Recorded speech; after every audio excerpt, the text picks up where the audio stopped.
What is the role of the field of communication studies in society at large?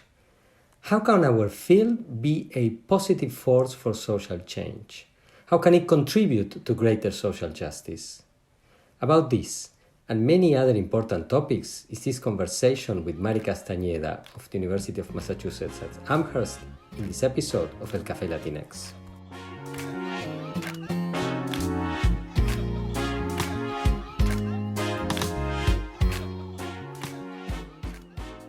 What's the experience of being a Latinx scholar in the field of communication and media studies?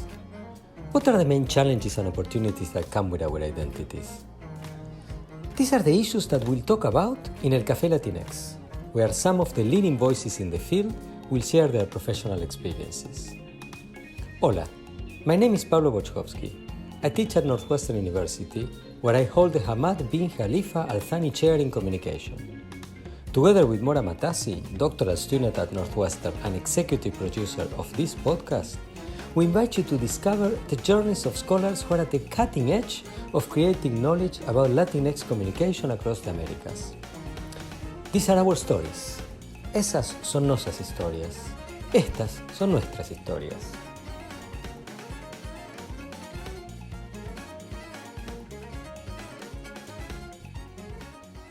Thanks everybody and welcome to this new episode of El Café Latinx. I'm thrilled to have with me today Mari Castañeda, who's Dean of the Commonwealth Honors College at the University of Massachusetts Amherst. She's also professor in the Department of Communication there. She started there in 2000 as assistant professor, and her career has progressed over the years, and now she's one of the most powerful administrators on campus, in addition to a leading member of the Communication Studies Department.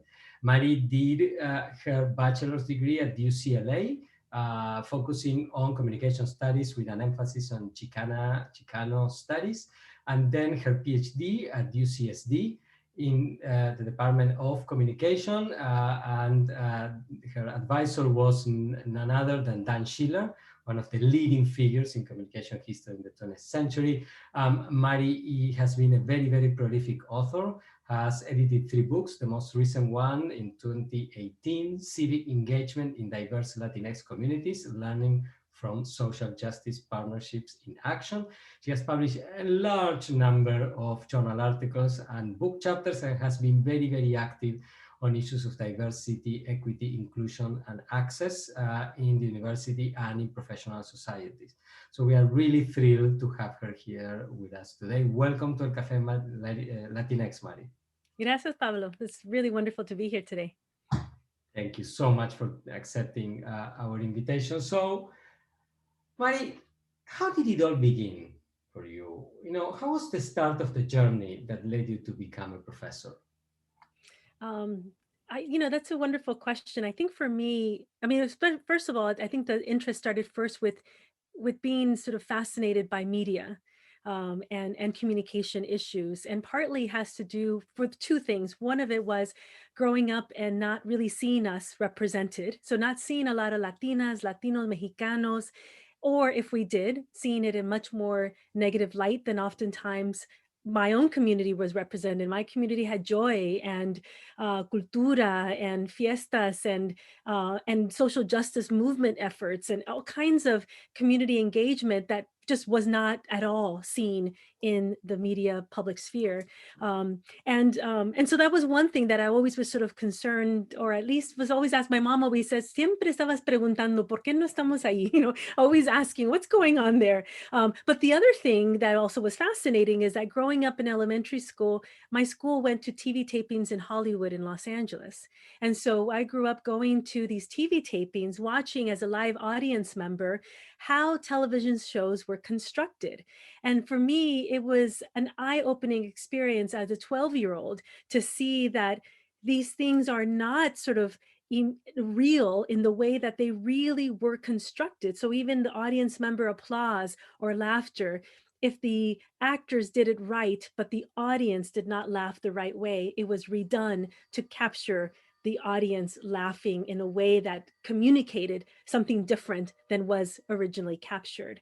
And so seeing that for me made me fascinated first with wanting to understand more of how does communication sort of impact, and not really articulating it in that same way as a 12-year-old per se, or even later, but of course going to college as an undergraduate and majoring in communication as a result of this interest and desire to understand more, and intersecting it with questions of access, of power, of political economy, of Latino, and Latin American diasporic experiences. All of that sort of came together as a way of, for me, trying to make sense of this experience that I was having, both physically, but also virtually and mediated, through media, and was very much also inspired by the various different both professors and graduate students. Actually, graduate students played a very big role in my desire to continue and become a professor, because I was seeing the work that they were producing. I was seeing the kind of impact that they were making in the classroom. And I was very, very inspired by one professor in particular. His name was Jerry Power, who was a professor at USC, actually in the Annenberg School of Communication, who taught a very powerful lecture in the aftermath of the LA rebellion that happened in 1992. And so rather than holding class as usual, he said, we need to talk about the history of race relations in the US and the impact that political economy has had in the ways in which white communities are rising up, and how the media is completely creating a very different story and narrative about what's going on. So for me, that was incredibly powerful and inspiring. And I knew at that moment that, yes, I wanted to continue with this investigation, with examining these issues. I also was luckily a Ford Mellon Fellow, and I got the opportunity to study at Cornell for a summer. And that made a big difference as well in them really mentoring us and showing us that as students of color, as first generation students, we could also make an impact and belong in the academy. But I also knew that for me, being part of the academic landscape had to be meaningful in terms of, if I'm here, it's got to be because we're doing something. Otherwise, then I've got to do something else. Like, it's got to be about transformation. It's got to be about education as liberation, and using these spaces of both the classroom, community partnerships, our research as efforts to do that. So for me, that also was I was very much inspired by both undergraduate and, of course, at UC San Diego, studying with Dan Schiller, with Herb Schiller. I got to study with him as well. And then being so close to La Frontera, both growing up in Los Angeles and going constantly back and forth between Los Angeles and Mexicali, and seeing, of course, the sort of relationship, and then being there for graduate school and being able to be part of community efforts. For instance, there was one called the Taco Shop Poets, and that it was these, poets from both Tijuana and San Diego that were going to different taco shops and performing, and really reclaiming and taking over that space, because a lot of some of the other sort of cultural spaces were not always open for some folks, especially some of these Mexicano, Chicano poets. And so the taco shops became a place of cultural production and community engagement. And again, for me, being part of that and seeing the sort of the power, that possibility, for me, inspired me of how can I do that in the academy? How can I do that of taking over those spaces, being part, claiming I am here, and this is how I'm going to be doing it in my full self in this space. And so that's how it sort of began in many ways, starting earlier on, but always overseeing the trajectory. And the other piece too that I think is important is that, I am a first generation student. My parents, didn't go to college. My mom finished 6th grade. My dad, high school. Actually, he had 2 years of technical training. He became a mechanic. And so for them, it was always they always supported my educational efforts, but it was also a very scary thing at the same time, porque si te vas a regresar, o qué va a pasar contigo? Or, are you also going to be so out there that que no vamos a poder hablar contigo? We won't be able to talk to you because we won't understand you. You'll be speaking in a language that we don't understand. And so being very rooted to comunidad and familia has also been for me a very central part of how I do the work that I do in the academy, because it's about trying to disrupt and reframe and change these spaces, rather than simply conform myself to it. Is how can these spaces conform to the way not only of I am, but the communities and the people that I engage with, and bring them along in these spaces as well. And so that also was very important for also taking that into account as I was becoming, a graduate student and ultimately a professor, is also being very clear of, I do not want to let go of who I am and what I bring to the conversation, with always trying to speak truth to power in that space as well. And also being okay with, well, if the academy or the university says, you know what, sabes que, maybe you can go somewhere else or something, but clearly that has not happened. Clearly they've been supportive and have said, yes, okay, what else can you, what do you need? What can you do? And how can we help you do that work? And that, in that sense, I've been very, very, I'm just full of gratitude of this place, of the university that I'm at the University of Massachusetts, that's been so supportive of that over the years, because not always a lot of institutions are that open. And so that's also made a big difference in my ability to produce the work I do, but also in my the sort of desire to continue being a faculty member, a professor, and taking on these kind of also administrative roles to help also making those changes and transformation. Of course, institutions move like molasses, as we know, so they don't always move at the rate that we want them to. But I think at least being in those spaces, creates a space of intervention that we can at least start picking away and changing that as well. All right, that's super. I have so many follow-up questions. I lay a few out there, and then you pick and choose. Sure. Um, um, the first one is, if you could share with us a little bit, how was your experience as a student at UCSD at the pivotal time in the history of that department? That department has a very, very special place in the history of communication and media studies in the US. You mentioned Herb Schiller in addition to Dan Schiller. So it was Herb Schiller's department in many ways.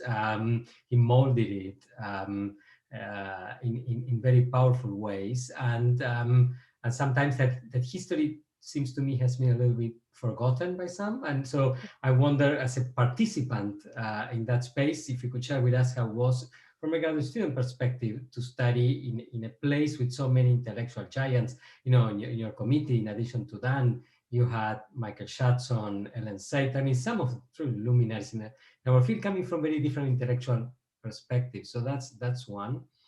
Then you have had your entire academic career as a professor at UMass Amherst, which is on the East Coast, also an institution with a very strong public university with a very strong social justice component in history. And that communication department, always had a very important role in the field. Vernon Cronin, Barnett Pierce, there were entire theories that were developed there. So I'm curious to hear about your experience arriving as a newly minted PhD as an assistant professor, and how was with the department at that time, basically 2 decades ago.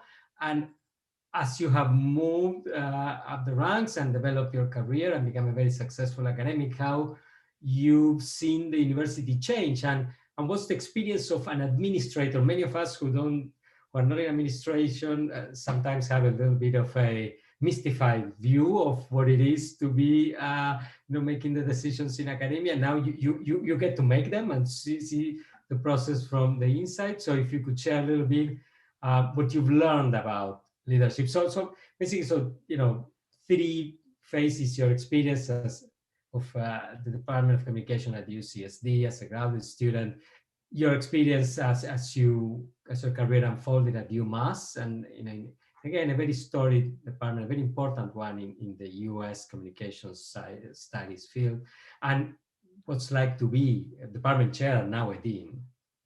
Oh, those are great questions. I mean, first of all, just, starting with UCSD, I mean, it was a very wonderful, supportive, and very powerful department, but also in an institution that included also other colleagues and really great scholars like Rosada Sanchez, George Lipsitz as well, who also happened to be ultimately in my committee as well. And so it provided a very sort of powerful intellectual home, but people that were also committed to thinking about social justice issues, so that it wasn't simply about doing research for research sake, but then ultimately, which I really learned from Herb Schiller in particular, is like, now what do we do? What kind of impact do we make? What kind of intervention do we make? And it wasn't just about the intervention happening at policy level or government, but really sort of speaking that truth to power to then sort of lay bare what's taking place and what's happening, and then ultimately hoping or participating in these conversations that might be able to make those kind of changes as well. And so being there,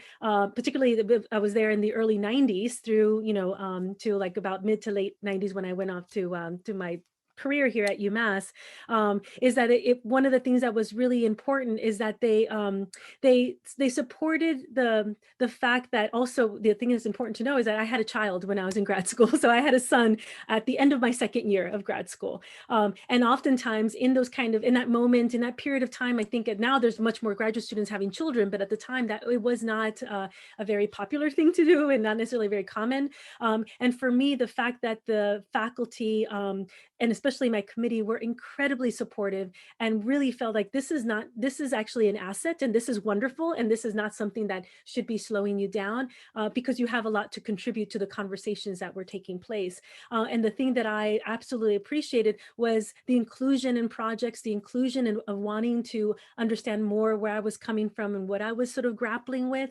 And also the fact that there was a real effort of acknowledging graduate students as these peers, intellectual peers that were coming to their own. And so that lack of hierarchy is not just, again, very important for the way in which we think about the academy. Oftentimes has these sort of categories of people that then, who are not treated always in respectful and really in good ways that make you feel like you belong. And in fact, that was not the case there. That made a difference for, understanding that there was a place for me here, and that my views and my work was valuable and worthwhile. And that also there was a willingness to also push back. I mean, I got pushed back a lot from my committee and advisors like Dan and so forth, in very productive, excellent ways. So it's also say what you mean, but don't say it mean, kind of like ethos of like, I'm going to be straight up with you about, this thinking through or this analysis and so forth,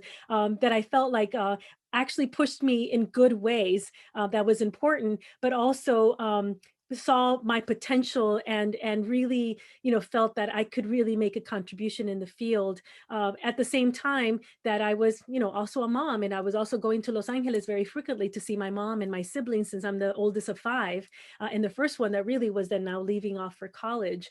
And at the time, my mom was also a single mom. So all of that, there's I think a lot of students of color, and particularly first-gen students of color, that are grappling with these issues, and to be in a department that is supportive of the realities that you're living in, your positionality, but also value the intellectual work that you bring to the table and your engagement and patience with it too, because oftentimes students come out really fast, and for me it took time because I was also 22 years old. I was very young, started grad school right after undergrad, so I went straight through, and so in that sense there was also a lot of patience with my slow sort of working through material understanding, but that patience really paid off and really made a big difference. And I think part of it has to do with also, there's a rootedness of care and love that I think also makes a big difference, that again, we don't talk a lot about in the academy, but it makes a big difference, and really transforms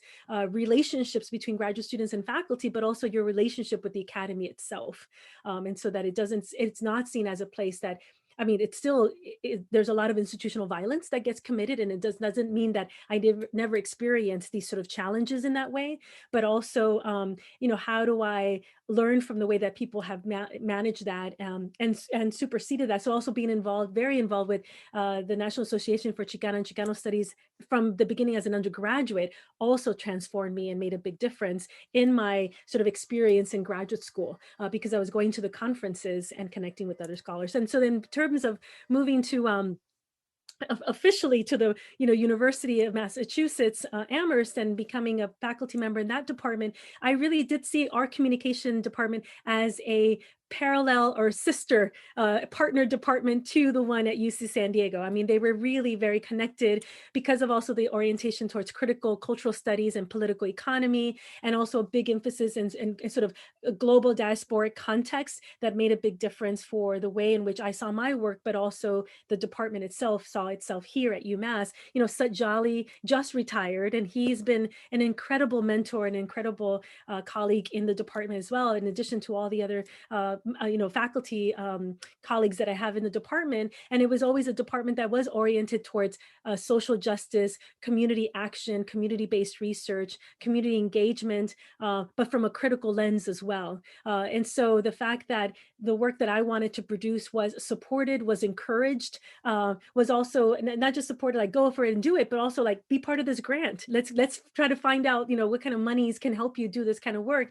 That also makes a big difference. So it's no longer just, discursive, but really in action and materially as well. And so through the years, that department has been wonderful for the kind of work that I've been able to do, and also supportive of the fact that I have multiple linkages. So I'm not just in communication, but I'm also very rooted in Latinx studies and Latino studies, Chicano studies, and that is also important to bring to bear in the research and in the ways that I teach my classes. And the fact that it also, it's a department just like UCSD that doesn't narrowly define communication and doesn't narrowly define media studies makes a big difference, because it allows for more multidisciplinary approaches, which is communication in many ways. We're borrowing from all over the place, but really sort of recognize that at the same time, understanding that communication is its own field in its own right and is making contributions, but also understanding that those, we're not creating the walls, but, fluid, bridges across different, fields and so forth. And then now moving as an administrator, I mean, having been chair before and then now as a dean, the thing that's interesting is that, a lot of times in these kind of sort of movements, you don't always think, okay, this is how I'm going to plan it out. I'm going to do this and then this and this and that. For me, it was more about, yes, I want to become a tenured faculty member and do my research. And yes, ultimately would like to get promoted to full professor as well, continue with my research. But the administrative track was not necessarily something that I was sort of plotting or thinking through as something that I wanted to sort of achieve or work towards. However, one of the things that has happened over the years is that other colleagues, specifically at UMass, but in other institutions, have said, as a result of me writing tenure and promotion letters and supporting other people and mentoring a lot of faculty that are coming through. So it's really about like reaching out that arm and pulling people along with you as well, and not just saying like, I'm over here and see you all later, but, bringing folks with you también and apoyando, all those younger scholars that are coming through. Folks have said, Mari, I know you don't really always want to do this, but we need you so much in these spaces. Like it would be so great to have someone like you in these sort of conversations at the table, making a difference in an administrative level. And for me, that really does speak to something, because I have seen that it does make a difference being at the table. It does make a difference being in that room, when we're having conversations about faculty, students, and staff, and how we create, cultures of inclusion and cultures of care, in these institutions. And not always the people that are there are always talking about it in those ways. And so how do we sort of bring that research orientation to bear, that criticality in these spaces too? And I have also been inspired by, again, many both media studies like Sarah Benet-Weiser, who's been, a wonderful colleague and mentor over the years, who was, directing at Annenberg, and then also now Hector Amaya is there as well, and various different colleagues both in communication but also in Latino studies. Over the years of like Francis Aparicio, who was at Northwestern or still is, but more I think retired moment, right? But seeing those scholars, colleagues, friends, do that work too, bring that research to bear in an administrative context and take on those administrative roles and make that kind of institutional change, for me has been very inspiring too. And I feel like that then they're great models to be able to sort of think about, how can I bring that also in the work that I'm doing in these spaces. And so for me, that Chandra Mohanty has also been someone that I've, so she talks a lot about being a sister administrator. And that's the challenge that I've given myself is, how do I do that? How can I be that sister administrator that activist, scholar, administrator, it's a challenge. Like it definitely, I'm not going to say that it's easy, but I think that for me, it's still front and center in the way that I approach the work that I do, and have been inspired again by a lot of these folks that sort of build the foundation that now we're building, that we're standing on, but also being inspired by other colleagues who really have said it's important for us to be in these spaces as well. And then in some ways you become a model, then other people see you and they're like, oh, maybe I can do that too. Because there is a sort of like, as a faculty member, oh, I never want to be chair. I never want to be a dean. I never want to go down that road because it sounds like, yeah, it just sounds too much. But I think that there's ways of being able to do it with a full heart, and with really caring about, again, the people that you're working with. And for me, that's been the way that I've approached it, is really saying, I care about not just the institution, but the people that make up this institution, because ultimately that is what makes our university, are the folks that are here with us, the faculty, the staff, the students. There's no university without us there. And so how do we create then a space of inclusion and a space of engagement for folks that oftentimes, like, sometimes I feel like staff members oftentimes are not really regarded always in the high level that they should. And they're the ones that I feel are the pillars, of our universities. So how do we acknowledge that and make sure that their voices are also part of the ways in which we think about the future of colleges or departments or universities, and take them into account, as well. Excellent. So following up on that, you mentioned Hector, Hanjarat Valdivia also has had important leadership positions.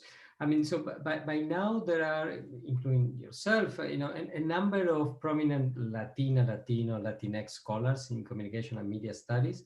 And it's also, basically 1 in 5 people in the US are Latino, Latina, Latinx. Yet it's not that 1 every 5 people in communication studies as a field or in leadership positions are, right? So from your vantage point as a dean and as somebody who in department chair, etc., what could be done to increase representation? Because it's really very small if you think about it in terms of communication studies, right? It varies by field, but in terms of communication studies, it's fairly small. What could be done to sort of fast track a little bit more representation and inclusion? I think that one of the challenges that I see is that oftentimes it really begins at the undergraduate level. If we're talking about really sort of building a really strong pipeline of scholars coming through, it really begins at the undergraduate level of making sure that students, particularly Latinx students, feel that the sort of conversations that are happening in the classroom, the kind of topics that we're examining, the courses that we're offering are speaking to their experience too. And so much of the university, I think, and even within communication, is still not engaging with issues of race, still and critically, like and also sort of adopting an anti-racist approach, so thinking about it. So like racial justice, isn't necessarily the root of a lot of communication programs per se, or even the kind of like courses that are offered. And I think that also makes a big difference, because a lot of students then oftentimes feel racialized in the classroom and feel dismissed and not necessarily included in the same way, partly because sometimes the faculty themselves haven't also dealt with their own, especially if they are coming from, they identify as white or identify as, upper middle class or whatever, sometimes are not enough self-reflective of how am I not, sort of creating a context where these students can also feel part of the conversation, part of the course. And so a lot of students that I've talked to have said, you know what, I think I could just handle the undergrad and then I'm out, because I'm not sure if I can continue in this path with then the graduate school experience that, again, may make me feel like I don't belong, or that I don't have anything to contribute. And I definitely had a very positive experience in graduate school, and also as an undergraduate, but part of it is because I was also rooting it in Chicano Latino studies. So communication itself as a department didn't necessarily have Latino Chicano studies classes at all. In fact, none of them ever dealt with those issues. All of them were in fact in the Department of Chicano Studies. And so for me, that became the anchoring point of sort of bringing to bear within communication, but also that's where I found my ability to sort of push through and sort of imagine myself in this space. But the department itself was not, engaging with those issues necessarily, or even questions of race or racism within not just the field, but how it's sort of being characterized, except a couple of classes, but not many.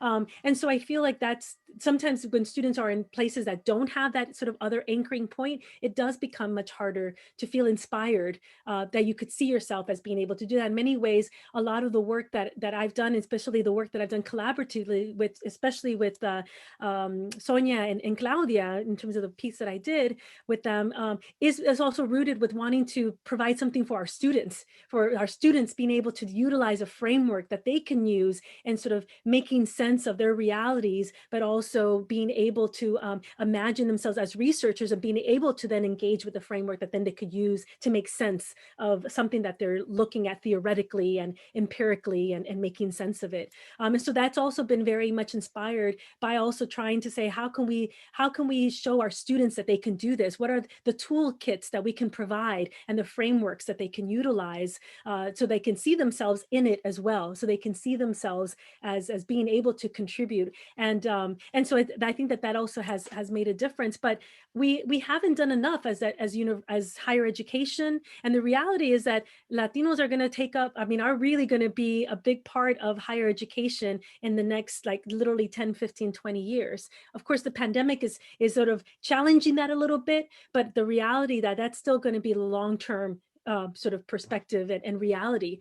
So how are we creating a space that includes Latinx students of color, first-gen students, LGBTQ students, like all the students that oftentimes historically are underrepresented in these spaces, and really challenging ourselves to create that space to do that, and challenging our faculty, because that's still oftentimes the place where students feel not welcomed is in the classroom. And so the classroom really has to be the place where we have to sort of challenge ourselves so that students can see themselves as potentially as being able to go on into the PhD, or the master's and then PhD, and see themselves as professors.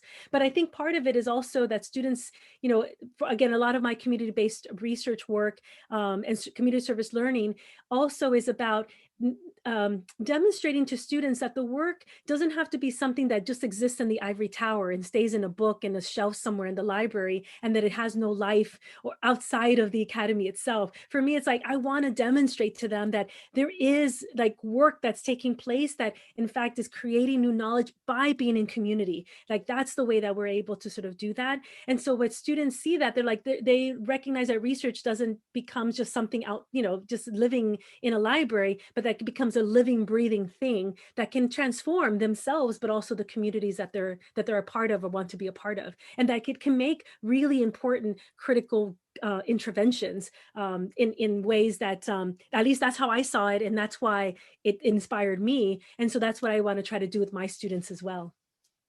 All right. So then, to sort of wrap things up and building up on that, if you had magical powers that could be granted one wish about how you'd like the field of communication and media studies to change, what would you wish for? I kind of already touched that a little bit in some ways, but because it has to do with, I would wish for the field to be rooted in racial justice, like not just social, but like racial justice, social justice, and not afraid to have conversations about race and how we can be anti-racist, intersectional, and globally linked in our research and teaching. Like, that would be my desire, is that if I had the power to be able to say that's going to be the route in which we sort of begin the work that we do, that would be pretty radical, as well. And that would be, would raise all kinds of questions and all kinds of things that we'd have to think about, not just in the US, but really in the academy beyond the US and globally as well.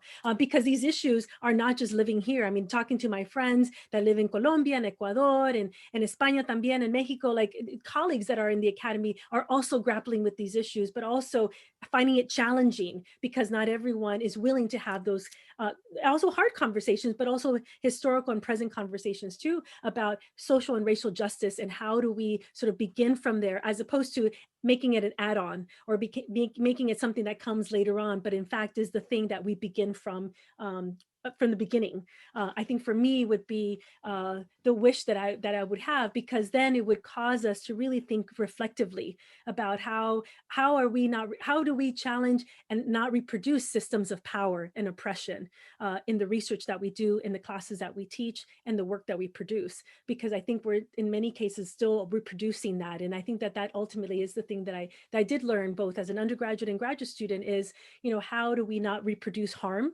and how do we, be part of not being those systems of oppression that get reproduced over and over again? How do we disrupt that? And I feel like that would be one of the ways to do that. And I would love to, because if you go to some of the conferences and you start raising those questions, people shut you down. They don't always want to engage. And so, I find myself more interested in more that sort of international communication media studies conferences that take a more critical approach, as well, as a result.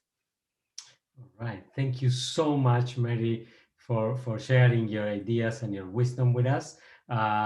This has been a great conversation. Thank you to all our listeners for staying with us through the end of this episode of El Café Latinx, and I hope you'll join us for the next one. Thank you again, Mary. This has been truly terrific. Gracias, Pablo. I really appreciate the invitation, y me dio un placer estar hablando contigo hoy también. Thank you.